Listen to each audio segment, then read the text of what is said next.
পড়তে বসলেই ঘুম পায়, তাহলে আর দেরি নয়, চটপট করে একটা কাজ সেরে ফেলো। তার আগে চ্যানেলটিকে অবশ্যই সাবস্ক্রাইব করে রাখো পড়াশোনার নানা রকম ইনফরমেশন পাওয়ার জন্য। পড়তে বসলেই ঘুম পায়, এই অভ্যাসটা আমাদের ছোটোর থেকেই, বিশেষ করে আমরা 10 পর্যন্ত যখন পড়েছি, কিন্তু যখন 11-12 পড়েছি তখন আমাদের অতটা ঘুম পায় না।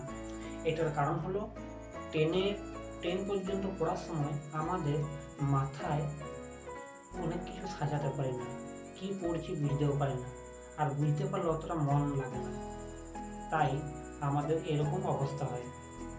তোমাদের অবশ্যই একটি কথা বলবো, যা করলে তোমাদের পড়াশোনায় মন বসবে। যে টপিকটা নিয়ে পড়ছো সেই টপিকটা একটা ডায়েরিতে আলাদা করে লিখে নাও, যে কী কী টপিকে আজকে পড়াশোনা হবে, কতক্ষণ পড়লে ডায়েরিতে লিখে রাখো, তাহলে তোমাদের আবার এই পড়াটা অনেকক্ষণ